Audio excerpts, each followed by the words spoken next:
আজকে মার্কেটে গিয়ে এমন একটা অভিজ্ঞতা হলো যা আমি কোনোদিনই ভুলতেই পারবো না। সবকিছু ঠিকই ছিল, কিন্তু শেষ মুহূর্তে এমন কিছু হলো যে মনটাই ভেঙে গেল। তবুও দিনের শেষে এমন কিছু ছোট ছোট আনন্দ পেলাম যেগুলো আমার মুখে আবার হাসি ফিরিয়ে দিল। পুরো ঘটনাটা জানতে শেষ পর্যন্ত আমার সাথে থাকুন। আসসালামু আলাইকুম, সবাইকে স্বাগতম আরো একটি নতুন ব্লগে। আজকে অনেক দিনের একটা ইচ্ছা পূরণ করতে আমি আর আমার জামাই একসাথে মার্কেটে গিয়েছিলাম। অনেকদিন ধরে ভাবছিলাম একটা সুন্দর বোরকা কিনবো আর সঙ্গে এক জোড়া জুতা কিনবো। নানা কারণে যাওয়া হচ্ছিল না। অবশেষে আজ সময় করে বের হলাম। মনে অনেক আনন্দ নিয়ে বের হয়েছিলাম। ভাবছিলাম আজ হয়তো নিজের পছন্দের জিনিসগুলো কিনে বাসায় ফিরবো। আমার ছোট মেয়েকে আমার বড় মেয়ের কাছে রাইখে এলাম। আমরা দুইজনে বের হয়েছি যে তাড়াতাড়ি কিনে বাসায় চলে যাব, কিন্তু আমাদের সাথে এমন ঘটনা ঘটবে আমি ভাবতেই পারিনি।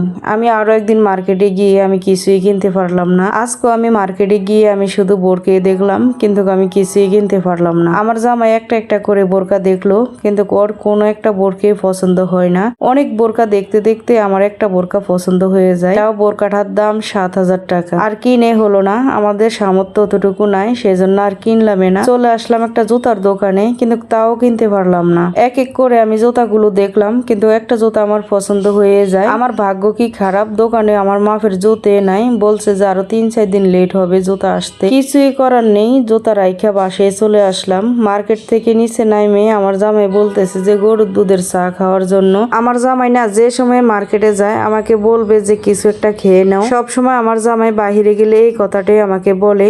যাই হোক, আজকে চাটা কিন্তু কতটা মজা ছিল না। ওদিন যে আমরা চা খেয়েছি গরুর দুধের, ওই চাটা অনেক মজা ছিল। এখন আমরা সামনে থেকে কিছু ফিটও খেয়ে নিলাম। যাই হোক, ফিটা খেয়ে দুইজনে হাঁটতে শুরু করলাম সামনের দিকে। দেখতেছি আমার পছন্দের সব সিরামিক্স জিনিসগুলো, এগুলি না আমি কখনোই আর কিনি নাই। আমি ভাবছিলাম যে এগুলি মান অতটা ভালো না, কিন্তু আমি ফেসবুকে দেখি সব আপুরা এখন এগুলি ব্যবহার করে, তাই আমিও এখানে দাঁড়ালাম। আমার জামাইকে বললাম কিছু একটা নিয়ে দিতে আমাকে একটা বাটি নিয়ে দিল আমার জামাই। তারপরে ফল রাখার জন্য একটা ঝুড়িও কিনলাম। আমার না এই ঝুড়িগুলো আমি অনলাইনে দেখি, এত পছন্দ আমার। বিশেষ করে আমি অতটা বের হই না, সেজন্য আমার কিনেও হয় না। আজকে অবশেষে বের হয়েছি জামাইকে নিয়ে, সেজন্য একটা ঝুড়িও কিনে নিলাম, একটা বাটিও কিনে নিলাম। যাই হোক, এখন বাচ্চাদের জন্য তো বাসায় কিছু না কিছু নিয়ে যেতে হবে, সেজন্য আসলাম একটা বার্গার নিতে। আমি ভাইয়ার সাথে অনেকক্ষণ হাসাহাসি করলাম যে ভাইয়া আজকে সুন্দর করে আমাদেরকে বার্গারটা বানিয়ে দেন, আমি ভিডিও করতেছি, আপনার এই বার্গারের দোকান ভাইরাল হয়ে যাবে। মানে ভাইয়া আমাকে বলতেছে যে আমার কিছুই হবে না, আমার দোকানে অনেক কাস্টমার আসে, ভাইরাল করার দরকার নেই। অনেক সুন্দর করে বার্গারটা বানালো, বার্গারটা বানিয়ে আমাদেরকে দিল।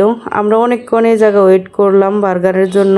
যাই হোক, অবশেষে আমাদেরকে বার্গারটা ভাইয়া সুন্দর করে বানিয়ে দিল। আমি আবার জিজ্ঞাসা করলাম যে আপনারা কিভাবে সয়া সসটা বানান আমাদেরকে একটু বলেন। উনি বলতেছে যে আপনি মোবাইল দেখে ট্রাই করেন, দেখবেন অবশ্যই পারবেন। যাই হোক, এখন বার্গার নিয়ে বাসায় চলে আসলাম। আজকের ভিডিওটা এখানে শেষ করলাম।